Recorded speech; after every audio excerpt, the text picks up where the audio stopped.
Good morning, friends. In last topic, we have discussed the subset and proper subset. Because of this, some student has asked what is the difference between the subset and the proper subset. Last lecture में हमने देखा था कि subset और proper subset इसके बारे में हमारी चर्चा हो चुकी है, लेकिन कुछ स्टूडेंट ने हम आस्क किया है कि what is the difference between the subset and proper subset. What is the definition of subset? If every element of set A is also an element of set B, then B is said to be the subset of A. और आप जब भी subset को denote करोगे तो आपको इस symbol का यूज करना है. जब भी आपको सबसेट रिप्रेजेंट करना है तो आपको इस लेटर का यूज करना है. Suppose I right the example here. If I write the example, that is A is the set which has 1, 2, 3, 4 elements. A is the sets which have 1, 2, 3, 4 elements. और B नाम का कोई तो भी सेट्स है जिसमें 1, 2, 3, 4, 5, 6 ये क्या है? एलिमेंट्स है. और इसमें ये जो डेफिनेशन आपने कही है इसमें कहा गया था every element of set A. Every element of set A. Every element means each elements. Every element of set A is also an element of set B. जो set A में प्रेजेंट है एलिमेंट्स वही set B में भी present होने चाहिए, तो आप इसे कह सकते हैं सबसेट. सबसेट को डिनोट करने के लिए आपको इस सिंबल का यूज करना है. सपोज मैंने यहाँ पे लिखा है कि A नाम का कोई तो भी सेट है जिसमें A और B दो एलिमेंट्स है. वैसे ही B नाम का कोई तो भी सेट है जिसमें A, B, C, D ये क्या है? एलिमेंट्स है. तो आप डेफिनेशन अगर आप जानते हो तो आप कहोगे कि every element in set A, जो एलिमेंट सेट A में प्रेजेंट है वो सब is also an element of set B. जो एलिमेंट सेट A में है वही एलिमेंट सेट B में भी होने चाहिए, तो इसे आप कह सकते हैं subset. Subset is denoted by this symbol. और उसके बाद हमें देखना है proper subset. Proper subset means if all the element of set A are in set B and B contain at least one element not in A. तो आपको अगर देखोगे तो आप इसी एग्जाम्पल को लिख सकते हो कि जो भी सबसेट है ये तो आपको सबसेट का डेफिनेशन बताया गया है, लेकिन अब हमें देखना है प्रॉपर सबसेट. प्रॉपर सबसेट का कहना है कि if all the element of set A are in set B.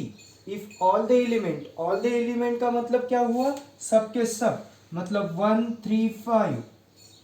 All the element in set A are in set B. Are in set 1, 3, 5 are in set B. And B contain, और B में क्या होना चाहिए? At least one element not in A. B में और क्या होना चाहिए? और भी एलिमेंट होने चाहिए जो A में नहीं है. जैसे आप इस एग्जाम्पल को देखोगे तो सेट A नाम का कोई तो भी सेट है जिसमें 1, 3, 5 ये क्या है? एलिमेंट्स है. वैसे ही आप देखोगे कि B नाम का कोई तो भी सेट है जिसमें 1, 2, 3, 4, 5 ना करके 5 एलिमेंट दिए हैं. तो प्रॉपर सबसेट का मतलब है जो भी एलिमेंट सेट A में है वो सबके सबसेट B में होने चाहिए, पर term and condition at least one element क्या है? डिफरेंट होने चाहिए सेट B में.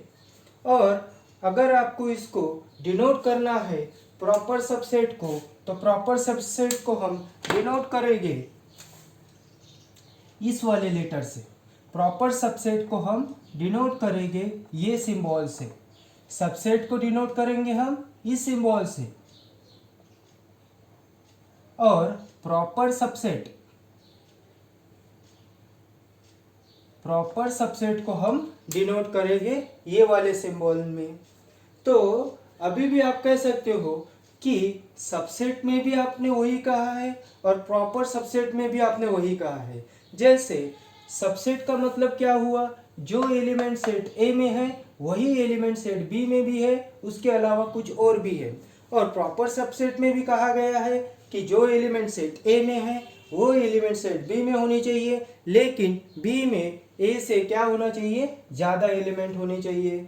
तो आपको इसको अगर सिंपल और आसान भाषा में अगर आपको समझना है तो आप इसे कह सकते हैं, जैसे एक लड़का है, जैसे ए नाम का कोई तभी लड़का है और इसके दो नाम हो सकते हैं। एक इसका नाम हो सकता है निकनेम, निकनेम मीन्स आपका जो फैमिलियर नाम है, और एक आपका हो सकता है नेम।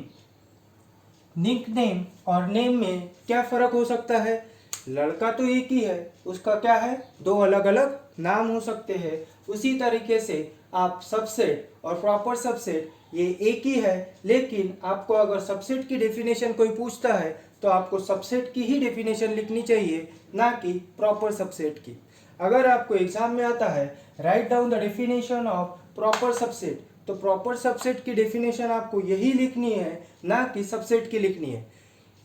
दोनों भी सेम ही कंसेप्ट है, लेकिन नाम अलग अलग होने के कारण आपको जो पूछा है प्रॉपर सबसेट की, अगर आपको डेफिनेशन पूछी है तो आपको प्रॉपर सबसेट की ही डेफिनेशन लिखनी पड़ेगी।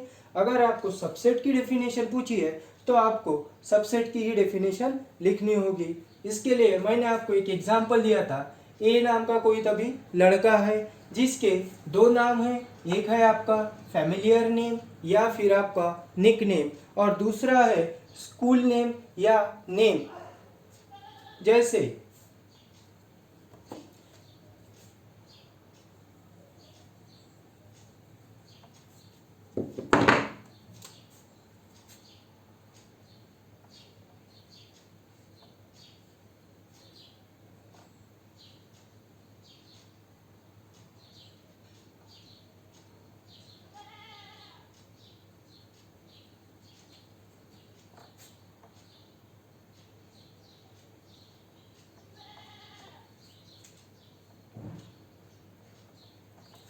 जैसे यहाँ पे हमने एक एग्जाम्पल लिखा है, एक लड़का है जिसका नाम है राजू, एक लड़का है जिसका नाम है राजू, और राजू के ही दो नाम हैं। जैसे इसको आप घर में कह रहे हो कि, इसे आप घर में कह रहे हो अमोल, मतलब राजू का निकनेम क्या हुआ, अमोल, और राजू का जो नाम है वो एक्चुअल में उसका नाम है राजू, मतलब लड़का एक ही है, उसके दो अलग अलग नाम हैं। तो उसी प्रकार से आप इसे समझ सकते हैं कि सबसेट और प्रॉपर सबसेट में कोई अंतर नहीं है, लेकिन आपको जब भी सबसेट की डेफिनेशन पूछता है तो आपको ऊपर वाली ही लिखनी है, और जब भी आपको प्रॉपर सबसेट की डेफिनेशन लिखना है तो आपको प्रॉपर सबसेट की ही डेफिनेशन लिखनी पड़ेगी।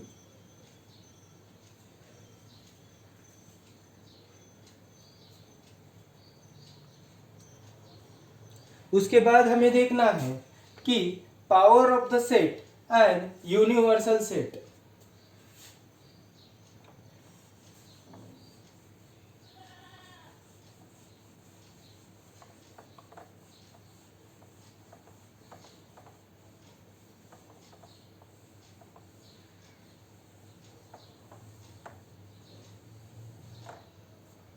Power of the set and universal set देखने से पहले मैं आपको कुछ इंस्ट्रक्शन देना चाहता हूँ कि मैंने आपसे कहा था कि संडे को आपकी टेस्ट है।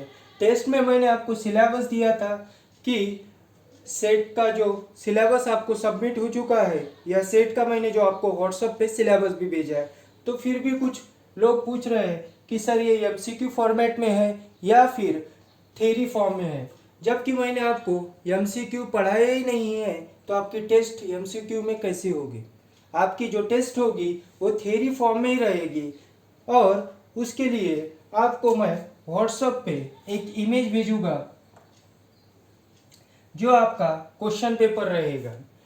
ये आपका क्वेश्चन पेपर थ्योरी फॉर्मेट में ही रहेगा। और इसके बाद ये जो क्वेश्चन आपको मिलेंगे व्हाट्सएप पे आपका जो ग्रुप्स है उस पे आपको क्या मिलेगा, क्वेश्चन पेपर मिलेगा।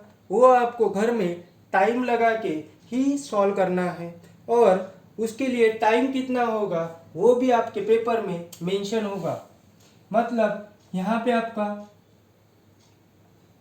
टाइम लिखा होगा, यहाँ पे आपका सब्जेक्ट लिखा होगा और ये आपका यहाँ से आपका क्वेश्चन नंबर चालू हो जाएगा। ठीक है, आपका जो क्वेश्चन पेपर रहेगा वो थ्योरी का ही रहेगा, क्योंकि मैंने आपको एमसीक्यू पढ़ा ही नहीं है। क्योंकि हमने जो भी डिस्कशन किया है सेट एंड इट्स रिलेशन में वो हमने थ्योरी बेस ही एक्सप्लेनेशन किया है। और आपका जो पेपर होगा वो आपको व्हाट्सएप पे इमेज आएगी, वो आपको खुद से ही ऑनेस्ट रह के घर में ही आपको वो सॉल्व करना है। उसके बाद आपका जो आंसर शीट का जो पेपर रहेगा उसको आपको लिखना है अपना जो आपका आंसर शीट रहेगा उसमें आपको लिखना है नेम, आपका जो नाम है, उसके बाद सब्जेक्ट जो आपका सब्जेक्ट है। ये जो आंसर पेपर आपका रहेगा,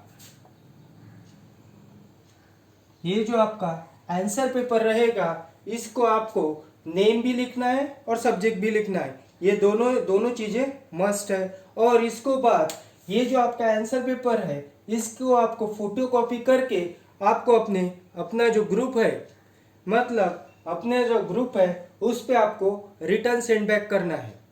अगर आपको उसमें सेंड बैक नहीं हो रहा है तो आप मेरा जो नंबर है 7387436898 ये नंबर पे आप मुझे व्हाट्सअप कर देना। ठीक है, पहली इंस्ट्रक्शन आपका जो पेपर होगा वो आपका पेपर व्हाट्सएप पे ही आएगा। दूसरा कि आपका जो पेपर रहेगा वो थ्योरी बेसिक पेपर है, मतलब आपको कोई डाउट नहीं रखना है कि इसमें आपको एमसीक्यू है या ऑल। उसमें आपको ये समझना होगा कि हमने एमसीक्यू अभी तक डिस्कशन ही नहीं किए हैं।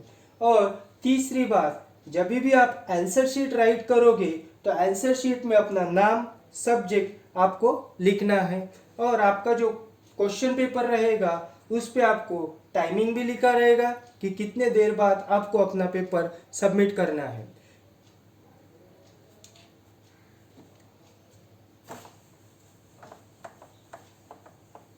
और कुछ लड़के मुझे कल पूछ रहे थे कि सर आपने power of the set and universal set क्यों नहीं लिया।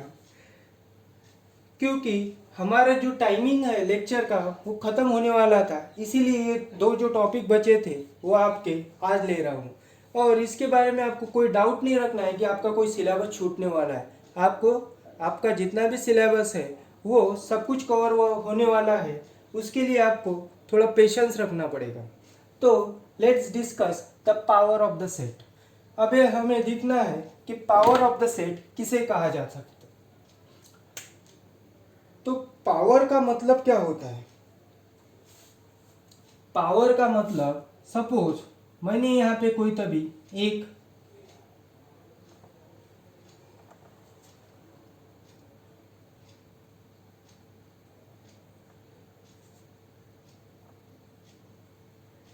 ये कोई तो भी आपका प्लास्टिक का एटम है और एक आधा जो लड़का है या ए नाम का कोई तभी व्यक्ति है, इसे हमने कहा है कि ये जो एटम है आपका इसको आपको दो इसमें ब्रेक करना है।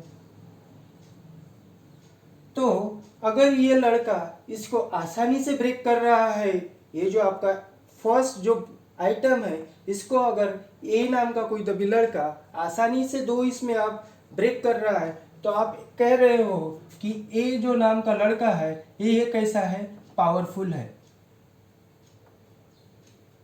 मतलब एक चीज को आप ब्रेक कर रहे हो दो चीज में, तो आप कह रहे हो कि आप कैसे हो, पावरफुल हो। तो उसी प्रकार ये जो सेट का जो डेफिनेशन है पावर ऑफ द सेट, इसको हम डिफाइन कर सकते हैं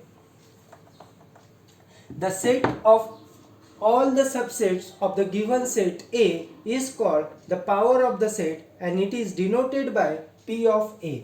इसका जो मतलब है, ये जो डेफिनेशन है, set of all the subsets of the given set A is called the power of the subset. Power of the subset में आपको सिंपल और आसान भाषा में ये चीज़ ध्यान में रखनी है कि आपको इसमें क्या करना है, जो सेट दिया है उसको आपको ब्रेक करना है। सपोज मैंने ए नाम का कोई तभी सेट है जिसमें 1 2 ये क्या है, एलिमेंट्स है, और आपसे कहा गया है कि पावर ऑफ द सेट। तो पावर ऑफ द सेट आप डिनोट करोगे P ऑफ A से, पावर ऑफ द सेट आप डिनोट करोगे P ऑफ A से।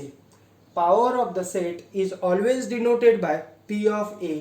पावर ऑफ द सेट, इसमें आपको एक ही चीज ध्यान में रखनी है, ये जो सेट है इसको हमें क्या करना है, ब्रेक डाउन करना है, या इसे हमें क्या करना है, ब्रेक करना है।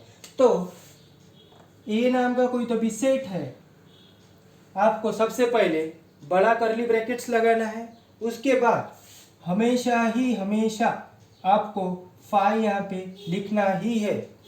जब भी आपको पावर ऑफ द सेट लिखना है, सबसे पहले बड़ा करली ब्रैकेट्स, उसके बाद दो और करली ब्रैकेट्स जिसमें आपको फाई लिखना ही है। ये इट्स मस्ट, ये क्या है आपका कंपलसरी है, ये आपको लिखना ही है। इतनी बात समझ में आई। उसके बाद यहाँ पे आपको क्या करना है, कॉमा देना है। उसके बाद देखिए यहाँ पे कितना है, 1 और 2, यहाँ पे कितना है, 1 और 2, तो आप फिर यहाँ पे करली ब्रैकेट लोगे, फिर यहाँ पे 1 लिखोगे, उसके बाद आपका करली ब्रैकेट क्या होगा, क्लोज होगा। उसके बाद और आपका एक करली ब्रैकेट आएगा, उसमें क्या लिखोगे आप, 2 लिखोगे।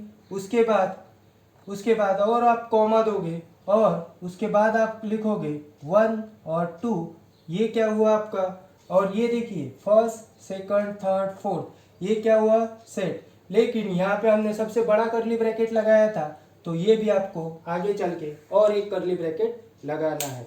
पावर ऑफ द सेट का मतलब होता है सिंपल कि आपको ये जो सेट दिया है इसको आपको क्या करना है, ब्रेक करना है।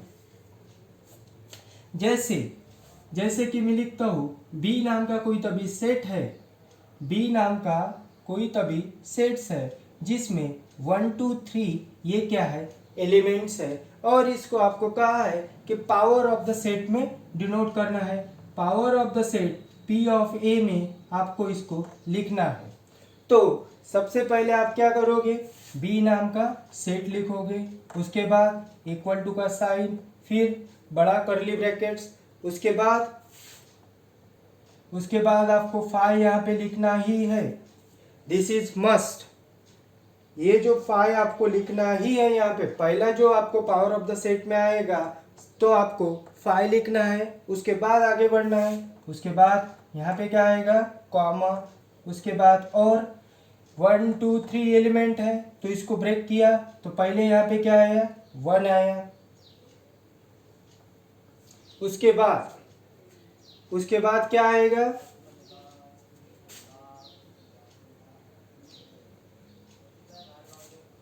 उसके बाद आएगा अपना 2, उसके बाद क्या आएगा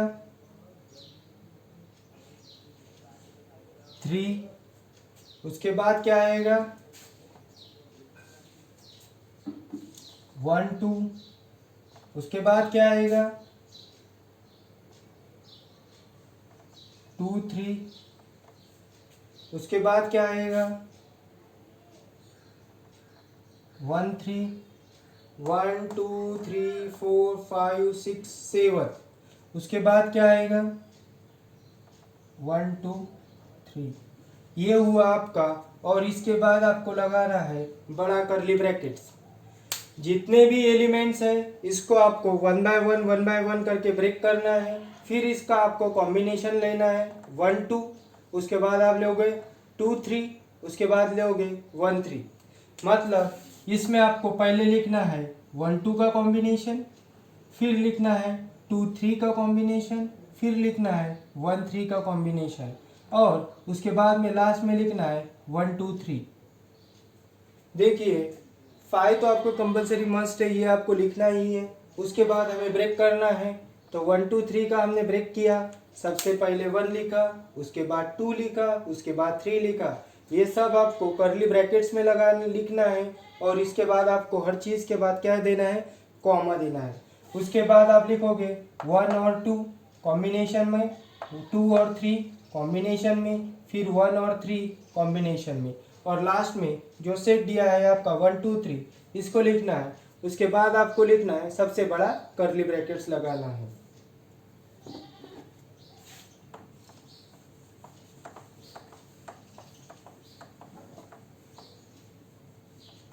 उसके बाद हमारा नेक्स्ट एग्जाम्पल, अगर आपको सिंपल अगर रहा 1 और 2 एलिमेंट रहा तो आप इसको पावर ऑफ द सेट आसानी से लिख सकते हो। लेकिन अगर ये सेट में के जो एलिमेंट्स है वो 3 तक लिखते हो तो बहुत आसानी से आप लिख सकते हो। लेकिन 5 एलिमेंट है, 6 एलिमेंट्स है, या फिर 10 एलिमेंट है, तो फिर आपको दिक्कत जाएगी उस निकालने के लिए। तो उसको हम लिखेंगे कि ए नाम का कोई तभी सेट है जिसमें n नाम का क्या है, एलिमेंट्स है। ए नाम का कोई तभी सेट्स है जिसमें n नंबर ऑफ एलिमेंट्स है। तो power of the set A is equal to, ये आपको फॉर्मूला से भी निकाल सकते हैं, 2 raise to power n, 2 raise to power n, 2 raise to power n।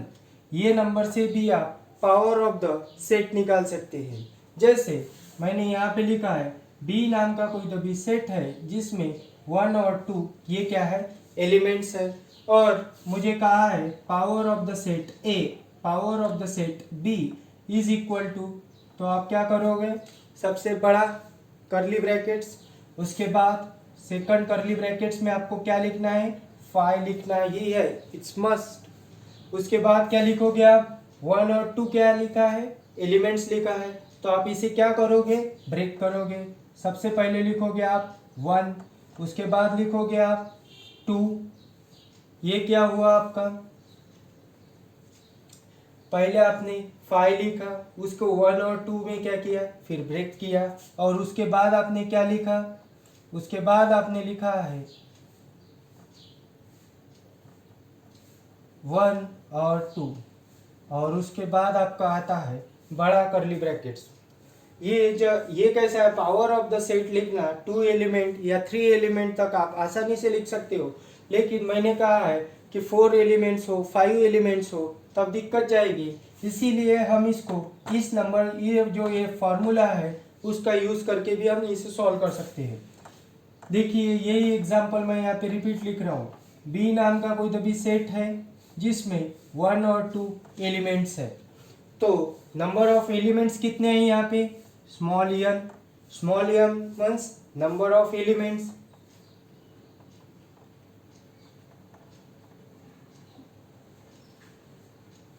ये बी नाम के सेट में एलिमेंट्स कितने हैं, बी नाम के सेट्स में 1 और 2 एलिमेंट्स हैं। 2 क्या है, बी नाम के सेट में एलिमेंट्स है। तो power of the set B is equal to, हमारा फॉर्मूला क्या है, 2 raise to power n, 2 raise to power n, ये हमारा फॉर्मूला है। तो power of the set B is equal to 2 raise to power n की वैल्यू कितनी है बी में, 2 है, मीन्स 2 है, 2 2 जा मतलब 2 मल्टीप्लाइड बाय 2 कितना है आपका आंसर, 4। देखिए power of the set B ये भी 4 है, और power of the set B ये भी क्या है, 4 है।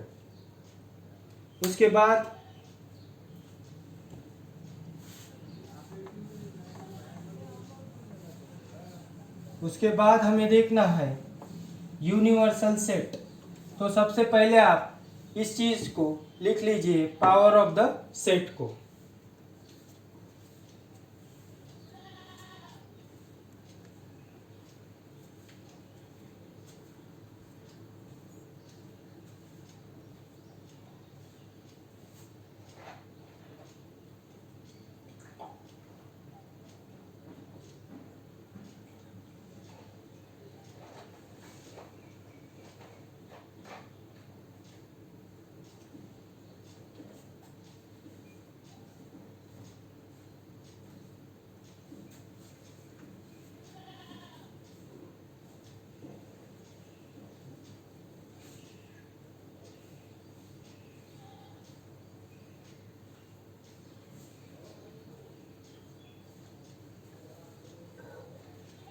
उसके बाद हमें देखना है यूनिवर्सल सेट।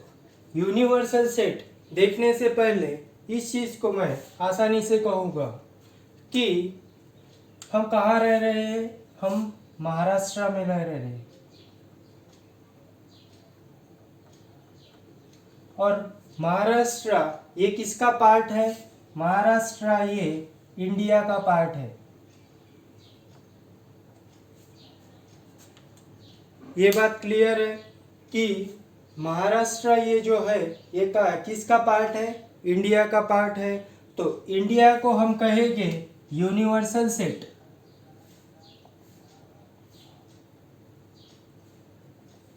जो बड़ा वाला सेट है, जैसे महाराष्ट्र किस में प्रेजेंट है, इंडिया में प्रेजेंट है, तो इंडिया को हम कहेंगे universal set of Maharashtra.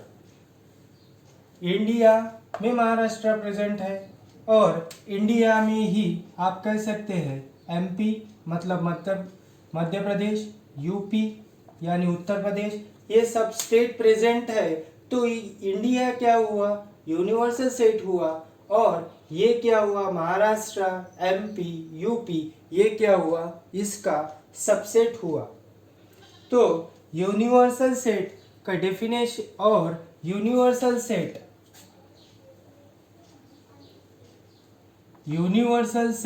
is always denoted by capital U।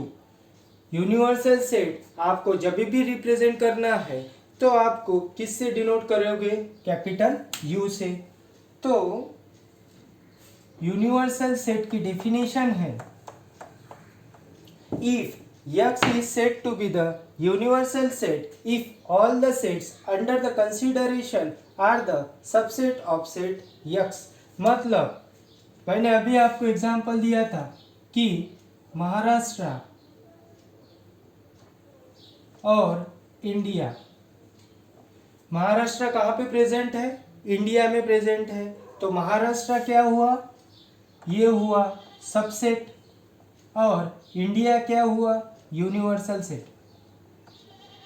मतलब यूनिवर्सल सेट का क्या होना चाहिए, उसमें सब आना चाहिए। मतलब जो सबसेट के जो भी एलिमेंट्स है वो यूनिवर्सल सेट में आने चाहिए।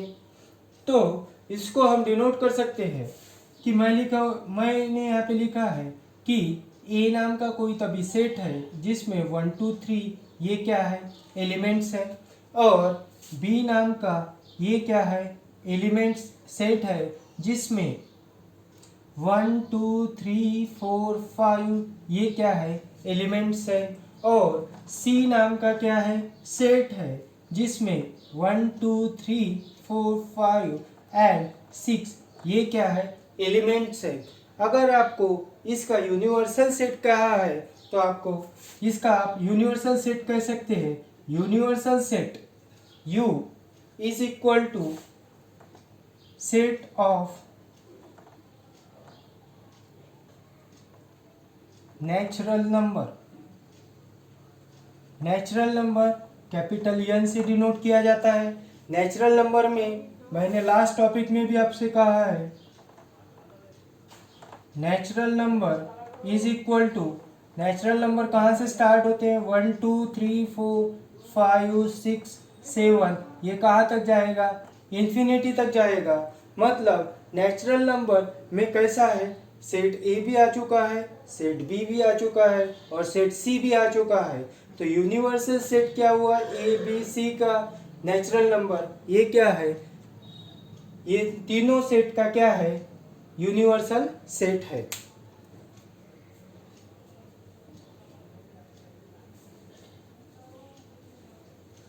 Thank you friends, have a good day.